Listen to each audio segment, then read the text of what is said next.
Salve, salve, comunidade Vida Segura, tudo bem?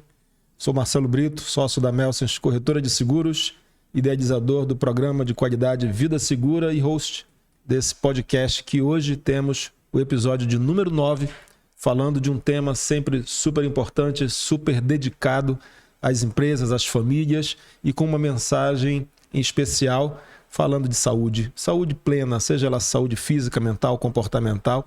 E hoje, em especial, falando de autoconhecimento e transformação.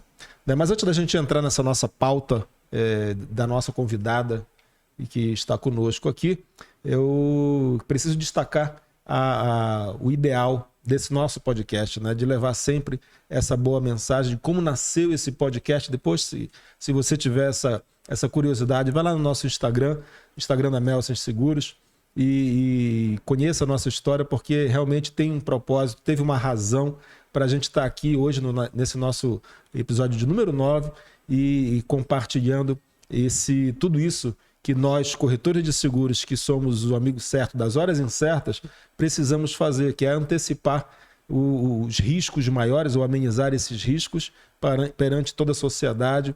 E isso daí é o nosso papel, até porque os fatos, aquilo que acontece, as seguradoras estão aí para amparar, né? Sejam eles danos materiais, danos corporais e até mesmo perdas irreparáveis, né? Mas o nosso propósito realmente aqui hoje é justamente destacar e relembrar para que nós estivemos toda essa dedicação voltada a vocês. E hoje, em especial, eu trago a minha parceira maior, né, que hoje a Melsens Seguros faz parte da maior rede de corretores da América Latina. Somos mais de 1.200 corretores que têm todo um apoio, uma estrutura da Loja Cor, né, que é justamente seguro a estar, né, com a gente.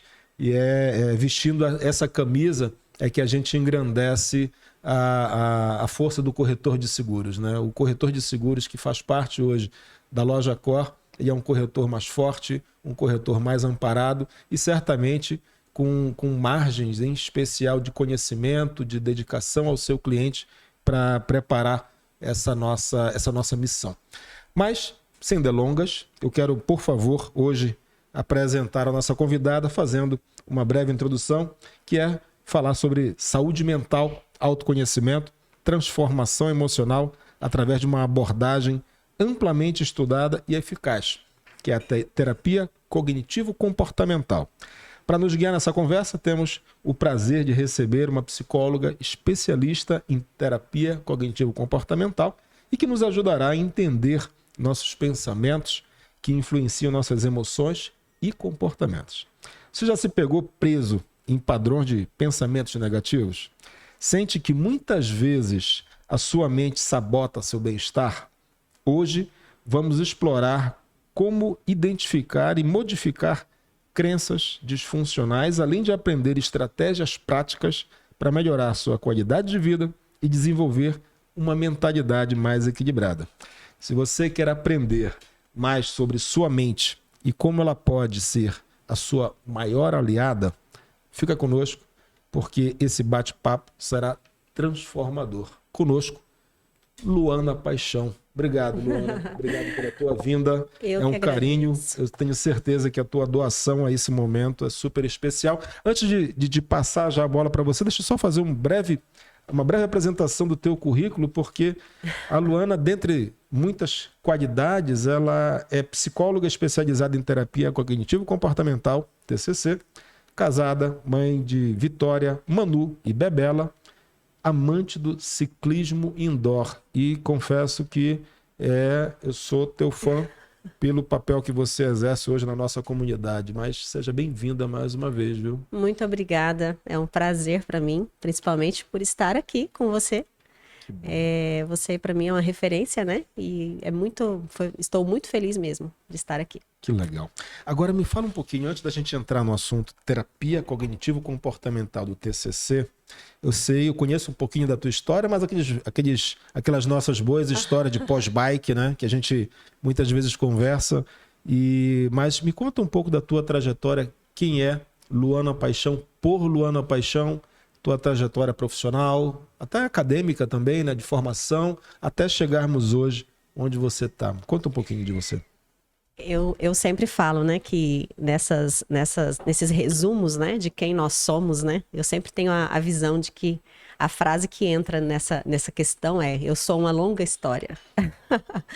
Eu acho assim que todos nós temos todo um contexto e até o meu contexto até aqui, ele é um contexto de que a psicologia é a minha segunda faculdade, né? Eu muito jovem fiz uma faculdade na época que era a faculdade que dava para encaixar no momento. Mas eu tinha sempre o grande sonho de ser psicóloga. Eu sempre admirei a profissão, sempre gostei, né? E em um determinado momento, eu já tinha 2 filhas, né? Já era casada, tinha 2 filhas. Trabalhava em uma empresa, uma multinacional, que eu trabalhei durante 17 anos em função comercial. E no momento eu estava em cargo de gestão, cargo de gerente de vendas, e eu precisei de ajuda, né?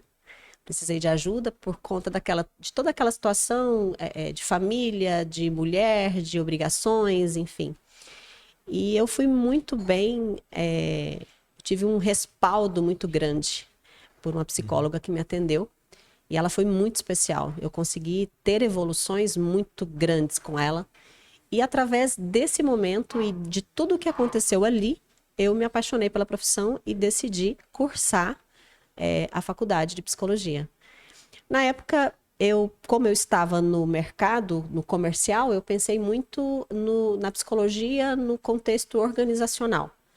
Mas depois eu fui me encaixando na clínica e, assim, me apaixonei por ela e é onde eu estou e quero estar. Eu penso que a psicologia, ela é uma profissão muito especial. Ela é um local onde você se coloca, talvez, como a única e última opção daquela pessoa. Quando uma pessoa ela entra no seu consultório, ela fala para você coisas que ela não falaria para ninguém. Tem situações que eu já tive em clínica de pacientes que falou assim, ou é você que vai me ajudar ou eu não vou conseguir ser ajudado e não vou conseguir resolver, porque eu não tenho ninguém para contar. É legal você falando assim, porque a gente, em pleno século XXI, a gente tem o cuidado até de identificar muitas fraquezas hoje emocionais, né, que são, até que reverberam nas pessoas de diversas formas, né? E quando você me conta a tua trajetória até como executiva de uma multinacional, enquanto já mãe, esposa, para a mulher isso, né, é uma carga uma sobrecarga, não desmerecendo nós homens, Sim. né, mas certamente a mulher ela sempre tem aquele desafio a mais. Né? Eu não sei se isso daí, enquanto paciente, há paciente que chega para você com esse histórico, ou o paciente que também chega na mesma carga de, supondo, trabalhar numa multinacional, etc., você percebe que existe um peso maior ou até uma cobrança maior em cima da mulher? Com certeza. Ainda hoje existe? Sim, eu vivi isso. Porque assim, toda pessoa tem um contexto, né, de história. Então, as pessoas, elas vão adquirindo as crenças que elas carregam no decorrer da vida desde a infância. Então, através de quem? Através dos cuidadores, através dos pais, naquele primeiro momento ali de quando a criança é bebê. Aí a criança vai crescendo, ela convive no cenário de cuidadores, pais, irmãos. Naquele ambiente, as crenças estão sendo colocadas naquela pessoa. Na medida que a pessoa vai para a escola, ela começa a conviver com outras crianças, conviver com professores, conviver com outras pessoas. Ali as crenças são inseridas também e são reforçadas. Então nós crescemos e a nossa, né, eu digo nossa pela minha idade, geração, ela foi uma geração que ela foi projetada para o externo. Então, assim, você tem que crescer. O que seriam crenças? É justamente esse exemplo que eu vou dar agora. Você tem que crescer, você tem que ser bem-sucedida, você não pode depender de marido, você tem que se bastar. Então, nós viemos desse contexto. Então, quando nós vamos para o mercado de trabalho, nós precisamos nos igualar às pessoas que estão ali. Nós precisamos nos igualar e nós temos que provar isso. Então, não basta ser boa, você tem que provar que você é boa todos os dias. Mas em contrapartida, a sociedade está te cobrando. Então você tem que casar, aí agora a sua idade já está muito avançada, você não vai casar. Então aí você casa, aí você tem que ter filhos. E aí, seus filhos? Quem vai cuidar dos seus filhos? É você? É babá? É escola? Não, mas se for babá, tá errado. Se for você, tá errado também, porque você vai recuar o trabalho. Se for na escola, é perigoso, porque quem vai cuidar do seu filho na escola? Então, o tempo todo, a mulher tá... Mas o que que essa mulher quer? Essa mulher quer o que que ela desejou? Será que no momento em que ela casou de fato porque ela queria casar ou ela casou porque ela foi pressionada por uma sociedade, porque o relógio biológico estava chegando? Será que ela parou para pensar nisso? Quando eu trabalho, quando eu quero um cargo, eu estou em ascensão em uma empresa, eu estou crescendo por quê? Eu cresço porque eu quero crescer, porque faz parte dos meus projetos, ou eu cresço porque está todo mundo me cobrando esse crescimento? Porque simplesmente eu estou acompanhando a roda. Sim. Então, assim, nós, nesse contexto, nós sofremos um pouco. Porque, assim, o tempo está passando e nós temos que entregar, né? Essa carga de cobrança, né? Assim, tendo já esse primeiro grande e pesado volume, né? Que você já me deu, eu vou tentar já desatar Não quero te assustar, Marcelo. alguns nós.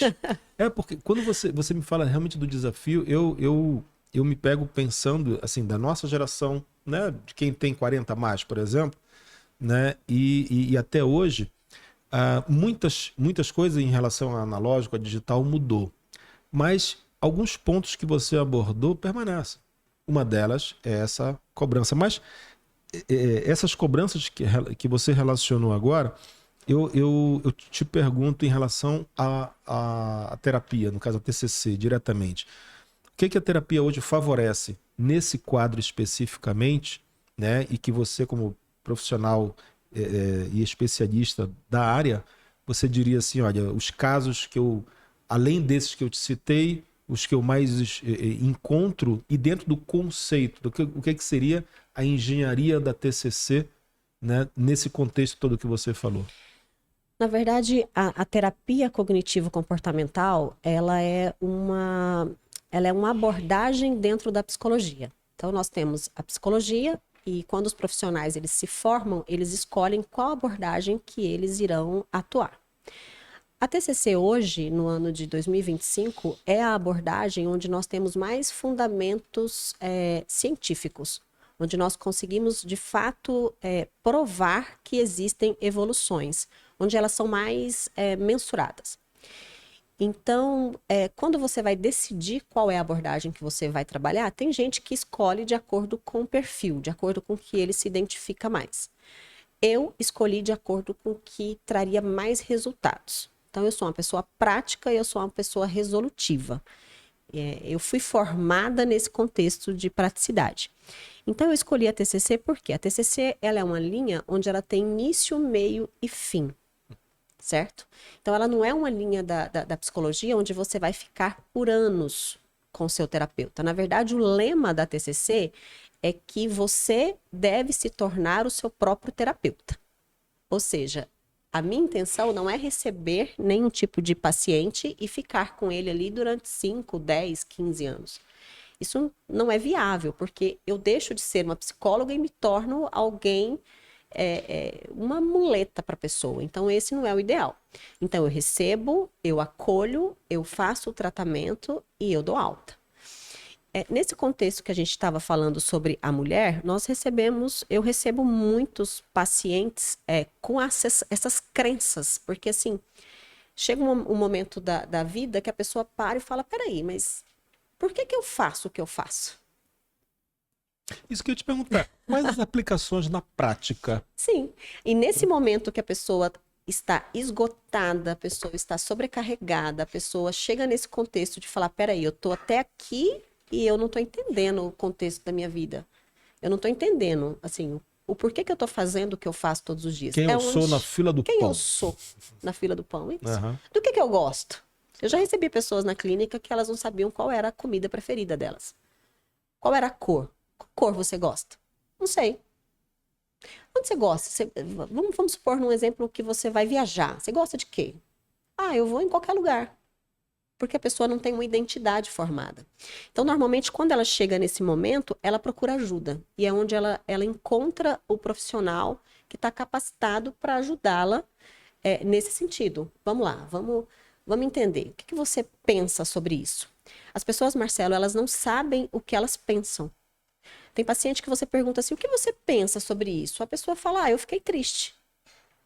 Não, mas eu estou te perguntando o que você pensa sobre essa situação. Não sei o que eu penso. As pessoas, elas agem no automático, entende? E aí a TCC entra com o quê? A TCC é uma abordagem que é 50%, ela é colaborativa.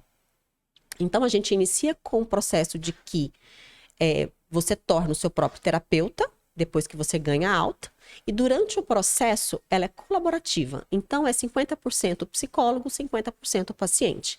Não é aquela linha onde o psicólogo vai só te escutar. Ele vai te escutar, porém ele vai fazer intervenções. E essas intervenções, elas são baseadas na estratégia. Elas são questionamentos socráticos, elas são atividades para entender como que você funciona, que a gente pode chamar de RPD, que são atividades que mas vamos lá, vamos avaliar situação por situação? Me conta a situação sem emoção. Tira toda a emoção e me conta de fato o que aconteceu. Quando aconteceu, o que você pensou sobre isso? Quando você pensou sobre isso, que tipo de emoção gerou em você? E depois que você teve essa emoção, qual foi o seu comportamento? Ou seja, a TCC, ela vai além do abre aspas. Fale mais sobre isso. Exato. Abre aspas, vamos observar, vamos se observar. Abre aspas, assim, você pensou o que sobre determinada situação? Porque se eu te contar uma situação, se eu chegar aqui agora e falar para você assim, Marcelo, um exemplo que eu posso te dar. Alguém que a gente gosta muito foi assaltado. Você vai ter um pensamento sobre isso, eu vou ter um pensamento sobre isso. Se tiver mais uma pessoa, cada pessoa vai ter um pensamento sobre isso. Vou te dar outro exemplo. Se eu te contar, chegar em você e falar assim, ô Marcelo, aquele casal que a gente conhece, ele se divorciou. 3 pessoas numa mesa, cada pessoa vai pensar algo sobre isso. Uma pessoa pode pensar assim, dependendo do que ela tem como crença. Uma pessoa pode pensar assim, nossa, que bom que eles se divorciaram, eles já não estavam felizes mais. Outra pessoa pode pensar assim, nossa, que triste eles terem se divorciado, um casamento acabou. A outra pessoa pode pensar assim, nossa, e como que estão os filhos deles? Você entende como uma mesma situação, 3 pessoas possuem pensamentos diferentes? E esses pensamentos, eles são diferentes por quê? Eles são diferentes porque as crenças que estão em você não são as mesmas crenças que estão em mim. Mas aproveitando esse teu gancho, quando você fala de crenças, né? Aquilo que cada um tem ao seu, né? Sejam por valores familiares, sejam por traumas ocorridos, muitas vezes até intrauterinamente, que você desconhece, né? E você convive dioturnamente, né? Diariamente com esses traumas aí. Na tua visão, quando você enxerga que existe algo, mas que nem a pessoa sabe, né? Exatamente. Dificuldade de dizer assim, qual a tua cor predileta, o prato, realmente é algo surreal. Eu imagino o sofrimento da pessoa, né, que vive nesse desequilíbrio. Uhum. Quais os principais distúrbios que você encontra, ou traumas, ou crenças que você encontra, que são teus desafios ao identificar e ao dar o caminho certo? Existe uma crença que eu considero ela muito difícil de ser reestruturada, porque as crenças, nós não destruímos ela. As crenças que existem em você, elas existem em você, elas já foram instaladas. Nós vamos reestruturá-las para que, através dessa reestruturação, a gente mude os seus pensamentos. Sabe aquelas pessoas que têm um pensamento negativo sobre tudo? O pensamento é só a ponta do iceberg. Na verdade, ela pensa aquilo negativo porque dentro dela existem crenças que geram esse pensamento. Então, vamos lá.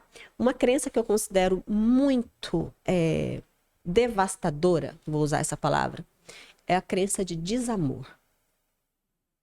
Quando uma pessoa ela tem uma crença de desamor, ela é aquela pessoa que ela acredita que ela não é amada, que ela não é merecedora de amor.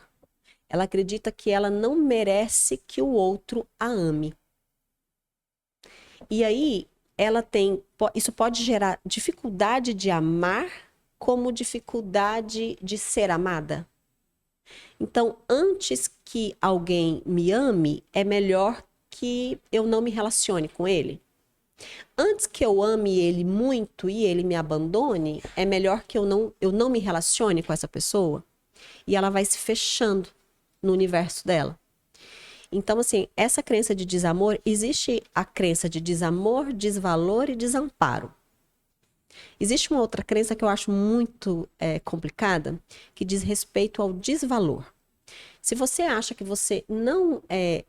Se você cresce entendendo e ouvindo que você é uma pessoa de baixo valor, tudo que você receber do outro, você vai achar que você não merece. Uma pessoa que tem uma crença de desvalor, muitas vezes ela se relaciona com o outro baseado... Então, já que ele me ama, eu vou casar com ele. Mas e o que eu sinto? Entendi. A pessoa, já que eu sou tão não merecedora de amor, que eu encontrei alguém que me ame, como assim eu não vou estar com esse alguém? Só que é sustentável isso? Quando você fala de autoconhecimento, a pessoa que vivencia esse tipo de distúrbios, não, ela sabe que ela vivencia Não. isso? Ela não sabe. Ela não sabe e ela vive sempre usando estratégias para não acessar as crenças. Então, se eu tenho crença de desvalor, eu vou usar estratégias para não acessá-la. Quais são essas estratégias? Eu me isolo, eu não quero correr o risco de me relacionar com alguém e ter decepções, então é melhor que eu não me relacione. Sabe aquela pessoa que às vezes conhece alguém e aí quando ela começa... Ela sente que ela tá gostando, tanto em nível de amizade quanto em nível amoroso, de repente, ela se isola. Ela não responde, ela exclui, ela bloqueia. Fugas. Fugas. Então, assim, normalmente ela age assim para que lá na frente a pessoa, já que todo mundo me abandona, é melhor que eu abandone antes. Você conhece aquele remédio Lac-Day? Lac-Day? Lac-Day é um remédio que você toma para quem é intolerante à lactose. Sim. Né? Então, quando você não quer abrir mão de determinados sabores, né, paladares que contenham leite, você recorre a um Lac-Day um minutinho antes de você dar a primeira saboreada. E esse Lac-Day, ele inibe o desconforto. Né? Existem alguns Lac-Days psicológicos? Sim. Na verdade, existem... E eles são disfarçados de comportamentos, né? Uhum. Porque o comportamento é só o final. Então, assim, eu me comporto em um nível onde eu me afasto, onde eu me isolo, onde eu não me relaciono. Ou eu faço o contrário demais. Ou é 8-80, sabe? E esse tipo de personalidade, esse tipo de comportamento, ele tem um equilíbrio tanto dentro de casa quanto no trabalho? Ou muitas vezes a pessoa é super pontual, dedicada, focada, que contribui, assertiva no trabalho, chega em casa, é aquela pessoa insuportável que não quer conversar com o marido, com o filho, fica chutando o cachorro. Ela tem determinados momentos de que, já que é em casa, todo mundo tem que tolerar o meu amargor. No trabalho, eu vou disfarçar, vou sorrir e vou fazer... Existe esse tipo de verso e anverso? Existe, e eu vou te falar mais. Normalmente, dependendo da crença que a pessoa carrega dentro de si, se ela tem internamente algo que fala sobre não ser boa, e ela vai para o ambiente de trabalho, e lá ela é boa, lá ela é reconhecida, lá tem o parabéns, lá tem o ranking onde ela pode, de fato, mostrar que ela é boa. Olha que interessante. A vida inteira eu achei que eu não era boa em nada. E agora eu estou em um lugar onde as pessoas estão me elogiando, onde eu estou ganhando premiações, onde aqui eu sou vista. Então, isso é um reforçador para que lá naquele ambiente ela entregue tudo que ela pode entregar. E aí, onde ela falha, né? Onde ela deixa de entregar? É em um ambiente onde ela entende que não é reconhecida. Porque, por exemplo, um ambiente de casa, ele é um ambiente solitário.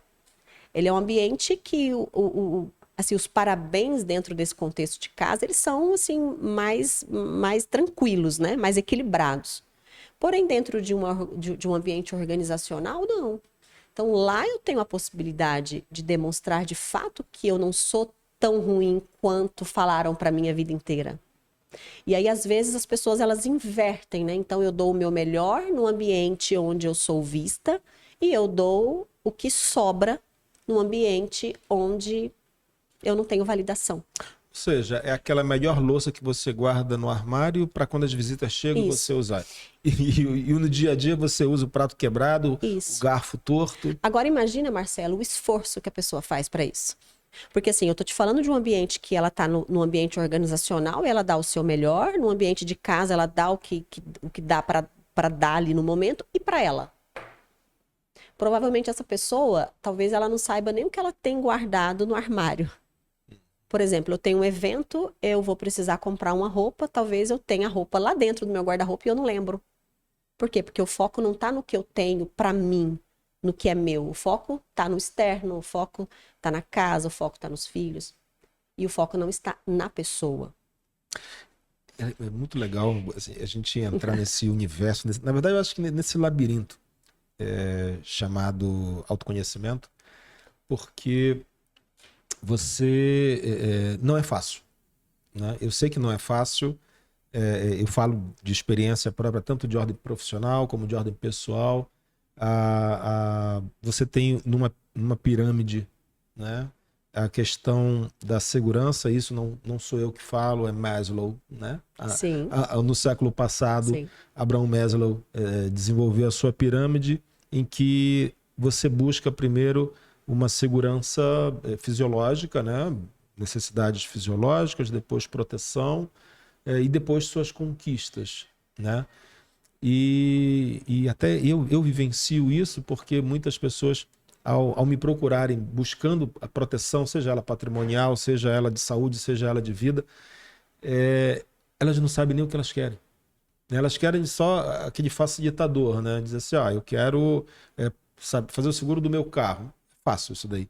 Agora, muitas delas ignoram o seguro de vida, um seguro de proteção, a própria saúde, né? A própria saúde que hoje ninguém pede para ficar doente, mas quando fica-se doente, e às vezes doenças que merecem um acompanhamento periódico, né? Que, em especial, sessões que são necessárias, né? E eu, ao enxergar isso hoje com a experiência que eu tenho, a gente acaba provocando essa pessoa com essas respostas. Mas, vem cá, o que é mais importante para você? A tua família ou o teu carro? Né? Porque o carro foi uma conquista. A família meio que foi consequência. Né? O que é mais importante? A casa que você mora ou o teu carro? Né? Ou até mesmo a tua bicicleta. Eu já fiz seguro de bicicleta que custam 50 mil reais, bem mais caro que o carro dele, às vezes. Enfim, mas são valores que as pessoas vão encontrando durante a vida que se misturam. Sim. Né? Se misturam mesmo. E aí eu te pergunto, justamente dentro dessa terapia cognitiva comportamental, ao você identificar que existe uma mistura, né? Uma mistura realmente da pessoa que não consegue dar valor na família aquilo que realmente é merecedor enquanto um bom pai, um bom marido, aquilo que a própria comunidade, seja na vizinhança, né? Ou até mesmo com um colega de trabalho. Você estar no teu ambiente de trabalho de forma equilibrada, sensata, sem provocações, né? Ou o lack day que eu te falei, sabe que é intolerante. Eu estava até conversando com uma nutricionista comportamental, né? E ela me explicando, eu falei assim, mas me conta mais ou menos como é que é. E ela falou assim, Marcelo, você sabe a pessoa que é intolerante a leite e insiste ao chegar no escritório tomar um copo de leite todo dia e ao sentar na sua mesa, xingar o coleguinha, ficar impaciente com o coleguinha até umas 10, 11 horas da manhã? É isso daí. a pessoa não se conhece ou prefere manter aquele vício, né? Ou hábito que provoca o mal-estar a dar uma solução. Sim. Aí justamente vem a minha provocação a você. Você identifica pessoas que insistem em manter esses distúrbios por uma questão de tomada de decisão mesmo. Prefere, é uma escolha da pessoa. Não, eu quero ser essa pessoa assim, não quero resolver. Não. Normalmente, as pessoas, quando elas chegam em clínica, elas chegam abertas. Talvez elas não consigam visualizar, elas não consigam entender que elas se comportam de uma forma disfuncional. Talvez elas não consigam, elas não tenham visibilidade disso. Mas na medida que o processo psicológico vai acontecendo, a pessoa ela vai enxergando, ela vai se enxergando, sabe? Ela começa a se visualizar, ela começa a entender o porquê que aquele comportamento disfuncional existe. Porque normalmente a gente olha só para o comportamento final. E quando a gente vai para a TCC nos leva a entender todo o modelo cognitivo. O porquê que a pessoa pensa daquela forma, consequentemente ela sente aquele sentimento e depois ela se comporta daquele jeito. Então talvez ela está sendo uma pessoa, vamos usar uma palavra, desagradável em um ambiente, mas ela não está vendo. Esse é o modelo dela. Esse é o modelo que ela foi criada. Esse é o modelo que ela foi ensinada. Esse é o modelo que ela entende que é o certo. Então, no processo terapêutico, eu vou levá-la ao entendimento de que aquilo é disfuncional e que talvez seja aquilo que está fazendo com que ela se sinta tão só. Você teria, claro que respeitando a confidencialidade da profissional, você teria um caso prático de um paciente ou de uma paciente que chegou com um distúrbio, você entrou nesse processo, acompanhou todo o protocolo necessário e que, ao passar do tempo que você entende necessário para dar alta a esse paciente, essa pessoa enxergou tudo aquilo que precisava realmente enxergar? Sim. Eu tenho casos, diversos casos nesse sentido. Eu tenho um que é muito especial para mim, que é o caso de uma pessoa que ele chegou até mim em um contexto assim de desequilíbrio total na sua vida pessoal e na vida profissional. Ele não conseguia visualizar qual era a parte dele naquela bagunça, sabe? E aí ele culpava, sabe aquele ditado que fala que você culpa o vento que entrou na janela? Na verdade, o vento ele só entra porque a janela está aberta. E você tem o poder de fechar essa janela. Então, se você deixá-la aberta, muita coisa vai entrar. Mas você pode levantar e fechar. E esse fechar depende de você. Então, eu tive que fazer todo um processo de tirar ele da ilha. Tem uma frase de José Saramago que diz: é preciso sair da ilha para ver a ilha. Você só consegue ver a ilha quando você se distancia dela. Quando você olha para ela de forma de longe. Aí você se enxerga naquele contexto.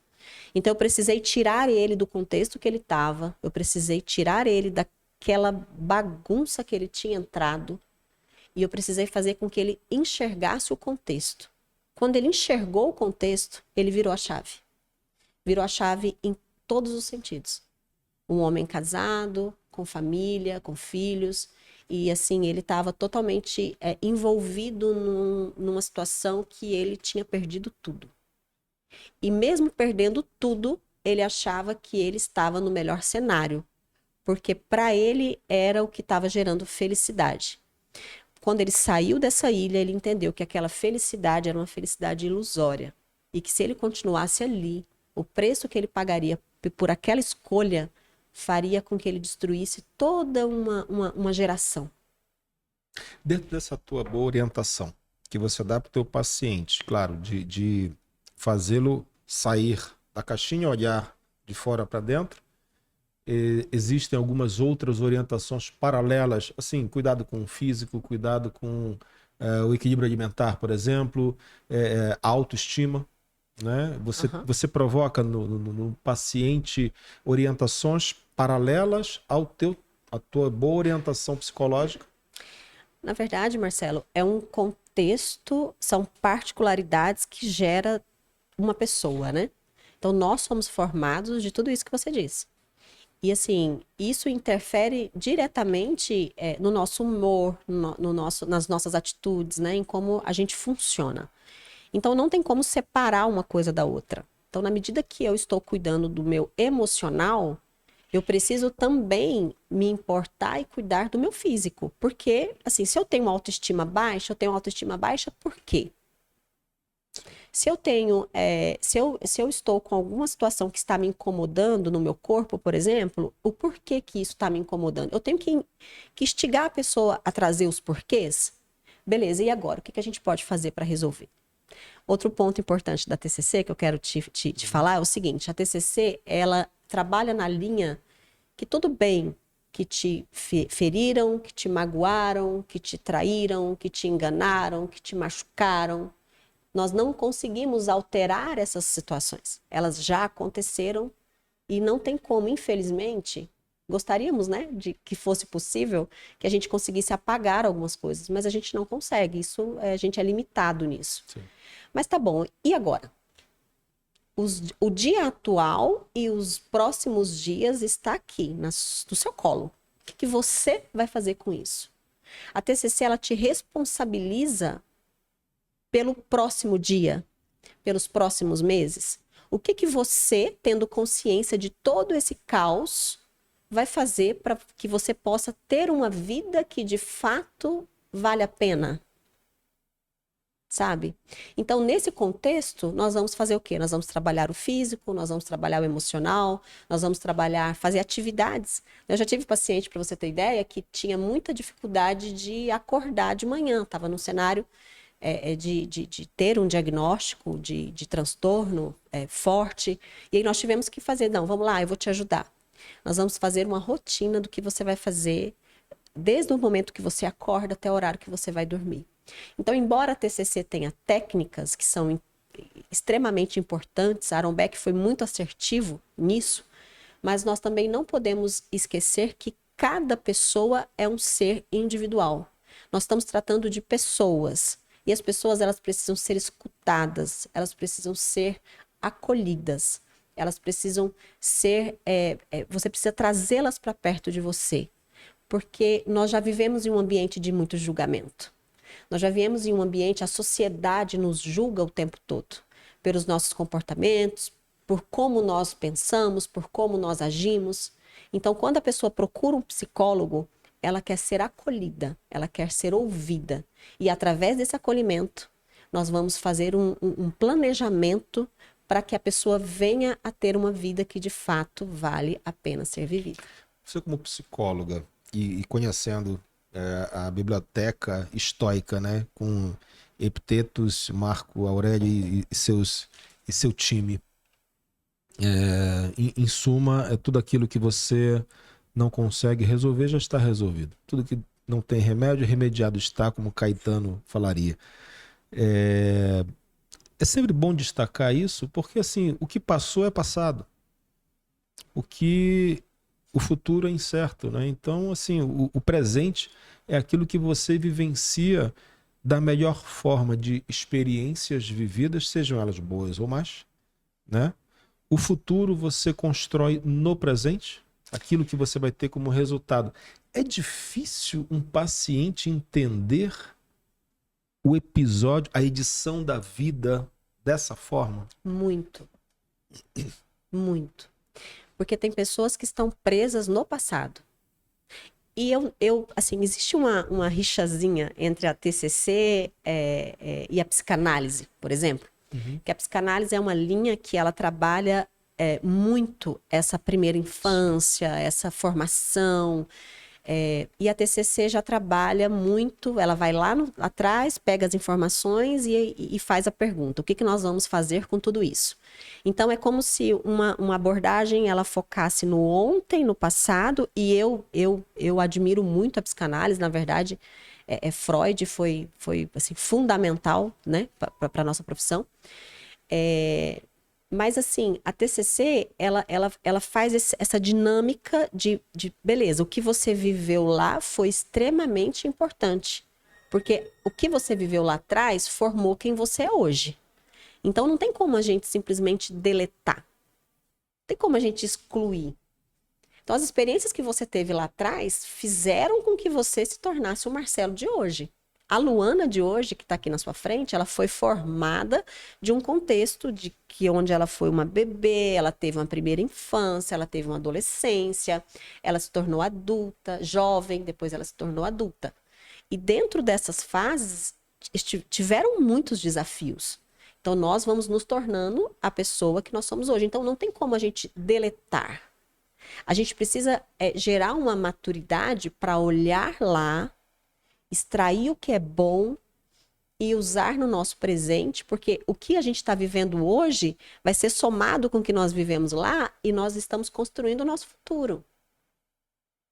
Quando você fala o que vivenciamos hoje, e em especial pessoas que têm realmente uma dificuldade recorrente até de buscar essa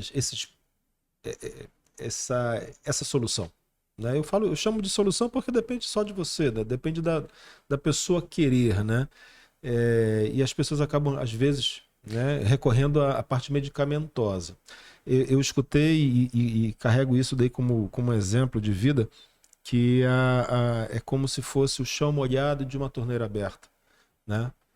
Muitas vezes as pessoas querem enxugar o chão ao invés de fechar a torneira. Exato. E esse enxugar chão é o remédio da ansiedade, o remédio que controla. Todo mundo agora busca, né, se controlar por essa ansiedade, ao invés de realmente buscar a solução através de um profissional que vai dar um diagnóstico e vai dizer assim, vai por aqui, ou seja, fecha a torneira. E de posse desse diagnóstico hoje, né, secular, que é a tal da ansiedade, que muitas pessoas realmente é um sofrimento muito grande e convivem, né, e muitas vezes até em tom quase que depressivo, né? Isso daí acho que é uma escada que você vai subindo degrau a degrau, e quando você percebe, você está a uma altitude que, se você pular da escada, você se machuca. Ou seja, ao tomar decisão, você tem que descer gradativamente do estado clínico que você está. Você percebe na tua vivência hoje que a recorrência à parte medicamentosa ainda é um caminho mais curto para você enxugar o chão?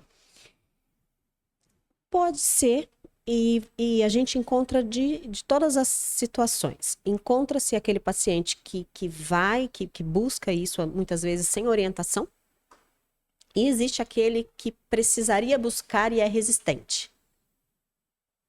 Entende? Então, assim, o que que eu entendo? Eu entendo que, só voltando um pouquinho naquele tema do passado, eu entendo que as pessoas, elas preferem culpabilizar o outro do que se responsabilizar pelo que está acontecendo na sua própria vida.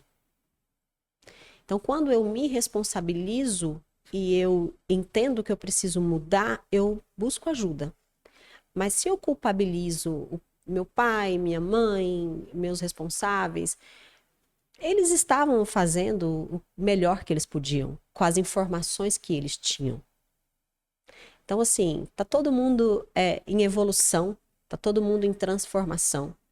Então, se eu fico no cenário de culpabilizar as pessoas que me geraram, eu tiro a responsabilidade do que eu posso fazer para melhorar algo que é de responsabilidade minha, que é a minha vida. Então, quando eu busco essa ajuda através de remédios, eu não sou uma linha da psicologia que critico totalmente. Eu só acho que tem que ser algo que seja muito investigado. Eu penso que assim como a gente busca ajuda para algum tipo de doença física, a nossa saúde mental também foi gerados recursos para nos ajudar. Mas desde que seja algo que de fato é necessário. Teve um acompanhamento de um psicólogo ou de um psiquiatra, o psicólogo encaminhou para um psiquiatra. Eu já tive casos, por exemplo, de uma paciente que ela tinha depressão. Eu entendi, porque a depressão ela pode ser genética, ela pode ser ambiental e ela pode ser de acordo com circunstâncias que a pessoa está vivendo. No caso da minha paciente, o ambiente onde ela vivia fazia com que ela desenvolvesse uma depressão, que estava caminhando para um lugar de gravidade. Então, eu trabalhei, eu fiz com que ela entendesse isso, eu fiz uma psicoeducação, que é explicar sobre a depressão, explicar sobre como ela funciona, explicar que de fato ela é uma doença. Sim. E que ela precisa ser tratada. E que naquele momento, o ambiente onde ela estava, né, eu não sei dizer se era algo genético ou não, porque ela não tem histórico dos pais. Então, eu não sei, quando ela me trouxe para o ambiente onde ela era inserida, eu percebi, assim, claramente que era um ambiente disfuncional. Ela era totalmente infeliz naquele lugar. Então, nós fizemos um processo para que ela visualizasse isso, para que ela se posicionasse diante disso. Quando ela saiu desse ambiente, eu percebi melhoria. E eu percebi melhoria em paralelo a esse trabalho de mostrar para ela o ambiente, eu encaminhei para uma psiquiatra que eu considero extremamente séria. Alguém que ela simplesmente não medica. Ela investiga. E quando ela faz um tipo de orientação de remédio, é algo muito baseado no que ela tem muita certeza do que ela está fazendo. Então, junto com o meu diagnóstico de depressão, mais o diagnóstico dela, ela entrou com uma medicação, que na verdade é ali a barreira de entrada ali. E aí ela mudou o ambiente, começou o uso da medicação e a pessoa se tornou outra pessoa. Ou seja, a parte medicamentosa, ela ajuda, mas o que resolve são atitudes pessoais. Sim, mas assim, talvez só as atitudes pessoais, se tiver algum desajuste muito grave, não vai ser o principal ponto. Então, muitas vezes, o psiquiatra e o psicólogo trabalham em conjunto, sim, certo? Mas assim, precisa ter um cuidado com isso. Entendeu o que eu disse? Sim, sim. Eu digo assim, o paciente, claro que cada um tem a sua história, seu caminho já trilhado, mas eu acredito que tenham pacientes do estilo Branca de Neve, ou melhor, a Rainha Má da Branca de Neve, e pacientes do estilo imperadores gregos, né? Isso daí eu falo porque, assim, uma história filosófica de um imperador na Grécia Antiga, que participavam de guerras, né? Recebeu um mensageiro que conseguiu sair vivo da batalha, atravessou o deserto, enfim, e conseguiu chegar vivo na cidade. E ao passar a informação para o imperador, diz assim, nós perdemos a guerra, ele morreu. O imperador não acreditou, ou seja, ele falou aquilo que o imperador não queria ouvir. E da Rainha Má, enquanto ela perguntava, espelho, espelho meu, existe alguém mais bonita do que eu? E o espelho dizia, não existe, você é a mais bela de todas. Sequencialmente, ao perguntar, sempre respondia da mesma forma. E tudo existia uma paz maravilhosa no reinado. O dia que o espelho disse, existe, sim, Branca de Neve. Ela quebrou o espelho, ela virou uma bruxa, ela incendiou o reino e ela quis matar Branca de Neve. Então, assim, existem pacientes que não estão preparados para ouvir determinadas verdades e você tem que saber com uma habilidade, e muita habilidade, a saber colocar paulatinamente essa verdade que a pessoa não quer ouvir. Sim, porque o psicólogo, e isso tem que ser muito claro para as pessoas, ele não tem a função de orientar ou aconselhar. Ele tem a função de usar estratégias para que a pessoa se escute e, através das estratégias e intervenções do psicólogo, ela chegue nas respostas.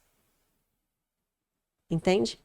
Só que tem momentos que você faz a utilização de intervenções que você tem que ter muito cuidado, porque dependendo do perfil do seu paciente, ele não volta mais. E aí você entende quando ele desmarca, quando ele, de repente, cancela. Porque, assim, dependendo do que está sendo tratado, está entrando em lugares muito sensíveis. Eu conheço uma pessoa, assim, eu conheço uma amiga que, por sinal, é uma pessoa super querida, mas que vivencia dificuldades pessoais, diversas dificuldades, e que em algum momento estava eu e a minha rainha, a gente estava conversando, né, e a gente chegou, não somos profissionais, não temos a Aham. pretensão de fazer diagnóstico, mas ela conversando conosco, aí foi num terapeuta, num psicólogo, enfim, aí ao contar pra gente a história, reclamou. Não vou mais, não vou voltar mais. Ao ir no outro, voltou, não vou mais. Aí eu até falando assim, e são uma terapia cognitiva, terapia, alguns outros tipos de terapias Aham. que existem, Humanista. humanistas, enfim, as diversas aí.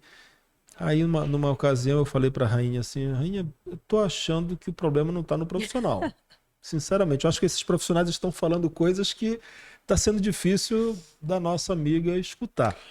Mas assim, por isso que eu te falo, assim, claro que não é um diagnóstico profissional, isso daí é Sim, apenas um achismo de alguém que tem carinho pelas pessoas e que tentam ajudar da melhor forma, né? Acolher, enfim. Mas existem realmente pessoas que sim, não querem escutar o que sim. você tem para falar? Sim, e assim, e tem outro ponto. Se a gente ficar conversando aqui, tem Aham, pontos assim para a gente falar o dia aham. inteiro. A TCC, ela tem muita dificuldade de manejo com pessoas assim, mais idosas. Não sei a idade dessa Uhum. pessoa. Mas assim, vamos imaginar um cenário de pessoas 60 a mais, por exemplo. É um pouquinho mais difícil, digamos assim. Por quê? Porque a pessoa, as crenças que aquela pessoa carrega são crenças muito enrijecidas. Porque na medida que nós vamos envelhecendo, as nossas crenças vão ficando mais fortes. Então, sabe aquele ditado assim: nossa, fulano tá ficando mais velho, tá ficando muito mais difícil. Existe esse ditado. Por quê? Assim, na terapia, quando a gente vai visualizar de forma científica, é porque nós vamos enrijecendo as nossas crenças. Então, assim, o que foi gerado lá quando eu era criança, ele foi só se fortalecendo, fortalecendo. Eu não pedi ajuda. Síndrome de Então, Gabriela, nasci assim, vou exato. morrer assim. Pronto. Deu 60 anos, 65, 70 anos. A pessoa, imagina essa pessoa indo para terapia. Imagina essa pessoa indo reestruturar o que ela pensou a vida inteira. Então, a vida inteira eu tive a crença de que, vamos lá, vamos usar uma crença, que eu vou casar com um príncipe. A vida inteira, desde criança, desde menininha, minha mãe falava para mim: você vai casar com um príncipe. E eu fui criando essa. Quando eu casei, falei: uai, mas minha mãe falou que eu ia casar com um príncipe, né? É difícil. E aí? Não, mas o marido da minha amiga, de acordo com o que eles postam no Instagram, ela casou com um príncipe. Ai, E aí? sei não, hein? Isso- Então eu acho que esse não seja o meu príncipe. Olha que coisa, olha que crença grave. Então eu acho que eu tô tendo problema demais com esse aqui. Eu acho que a minha mãe falou que eu ia casar com um príncipe, então eu acho que não é esse. Vamos pular para uma próxima tentativa de príncipe. Aí eu pulo para outra tentativa. E aí? Será que agora eu achei o príncipe? Será que eu sou uma princesa? Entende? Então, assim, uma outra crença que existe muito, que vamos supor que desde pequenininha, minha filha, homem nenhum presta. Será mesmo que nenhum homem no mundo, no universo todo, será que nenhum presta? isso daí é uma falácia, isso daí é uma E maldade, aí posso a dizer. pessoa cresce com essa crença. É. E aí eu caso, meu casamento acaba, porque tivemos algum problema. Ah, minha mãe estava certa, lembra que a minha mãe falava para mim que homem nenhum prestava? É. E aí eu carrego isso, aí eu chego com 60 anos, eu vou para terapia. Lá na terapia, a minha psicóloga me leva a entender que aquela crença que eu carreguei a vida inteira era uma crença disfuncional. E para quantas pessoas eu não passei essa minha crença? Em quantas pessoas eu não coloquei essa minha verdade? Você reverbera aquilo que você não consegue conviver, né? Sim, Ao invés de você atribuir ao mundo mais amor, mais paz, mais tranquilidade, sim, você reverbera muitas vezes conceitos totalmente sim, que fogem ao que a gente entende como uma realidade natural das coisas. exato, Ou seja, algo pontual a você, a história da tua mãe é a história da tua mãe, exato. né? A história do teu pai, idem. A tua é a tua. É a tua. Então você tem que ancorar certos referenciais e alguns referendos, Sim, né, a pessoas que, por mais que você ame, você não vai vivenciar a história deles. sim, Você não vai nem ter as mesmas tristezas, nem as mesmas alegrias, você vai construir a tua. sim. Por exemplo, quando a pessoa fala assim, eu não vou ter filhos, será que ela mesmo não quer ter filhos? Ou será que ela viveu um contexto de maternidade muito difícil, que fez com que ela gerasse esse pensamento sobre a maternidade? Então é muito sério, porque quando eu falo eu não vou ter filhos, eu estou decidindo a minha vida e a vida do meu companheiro. Mas baseado em quê? Baseado na minha vontade real ou baseado na vontade das pessoas que estavam comigo ou até mesmo em crenças que as pessoas impregnaram em mim? Nossa, Luana, vou te falar, viu? Eu tô vendo o tempo e o cronômetro já tocou o sino, mas a gente. A história continua. Eu vou pedir pro Lu, a gente está caminhando aqui para os nossos finalmente. Deixa eu pedir, Lu, me dá, por favor, só. A gente tem dois momentos que marcam o nosso podcast e eu acho que a gente vai ter que marcar um próximo episódio, porque o conteúdo é longo, é extenso e é super maravilhoso, porque uma conversa vai puxando a outra. Lu, esse daqui é uma singela recordação que a gente formaliza amei, em forma de lindo. gratidão. Essa daqui é a nossa caneca com a nossa logomarca e o nosso programa de qualidade Vida Segura. Lindo. E aqui é o nosso mimo, que esse daqui é o mimo da sorte. É o mimo que você leva e você usa da melhor forma, porque estar aqui, dividir um pouco da tua história, dividir um pouco do teu conhecimento e dos casos que você acompanha com bastante propriedade e compartilhar de uma forma super profissional, super posicionada, super centrada, me orgulha muito em poder dividir isso daí. A gente faz um material que compartilha com as empresas que a gente atende, que compartilha com todo mundo da nossa comunidade, né, inclusive do Instagram. E eu tenho certeza que isso daí, tudo aquilo que a gente conversou, eu até fechei aqui o celular, porque a pauta a gente não chegou nem na metade, a gente marca um próximo episódio. Mas a gente finaliza o programa te fazendo uma pergunta de que é uma vida segura para a psicóloga especialista Luana Paixão. Vida segura no sentido de conquista, de progressos, de processos, de protocolos de vida. O que é uma vida segura para você? Para mim, uma vida segura, Marcelo, é quando você se coloca num contexto de ser protagonista da sua vida. Quando você entende, de fato, qual é a sua missão, o que te faz feliz, mesmo que seja aquelas felicidades que são temporárias, porque nós não vivemos o tempo todo feliz, mas eu entendo que é importante. E principalmente é o ponto onde você se conhece ao ponto de saber onde você quer estar e principalmente onde você não quer estar. Maravilha. Porque eu penso que através disso, desse contexto que eu te disse, você consegue navegar em todas as outras áreas. Maravilha. Eu vou pedir a gentileza do Felipe.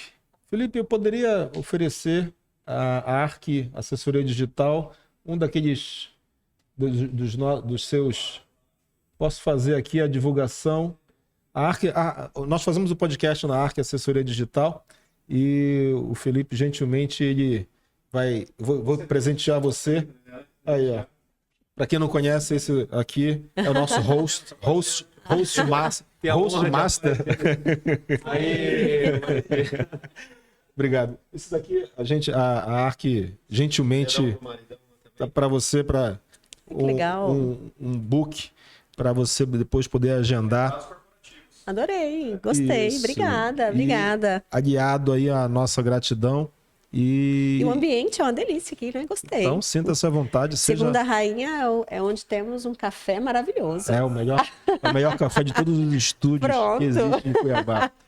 Mas, Lu, obrigado mais uma vez. Obrigado pela tua gentileza, obrigado pelo teu conteúdo fantástico. E ao compartilhar com o nosso público, a nossa comunidade, a gente sente o dever cumprido de mais uma vez poder contribuir com boas orientações, com uma boa dica de comportamento, de saúde mental. A gente ainda ficou com um bom texto aqui, mas a gente já vai agendar a próxima visita da Lu para a gente entrar oportunamente, até falando da mulher, da saúde da mulher, da dedicação e as responsabilidades que a gente começou a falar, mas a gente enveredou para o lado mais cognitivo, e aí certamente a gente vai ter a oportunidade da gente poder bater novos papos. Pessoal, da minha parte, mais uma vez, meu obrigado, minha gratidão também à Loja Cor, na qual nos dá um apoio em estar conosco nessa jornada tão importante para nós, da Melsis Corretora e do nosso programa de qualidade Vida Segura, a todos os nossos clientes e a nossa comunidade. Pessoal, mais uma vez, muito obrigado. Até a próxima. Tchau.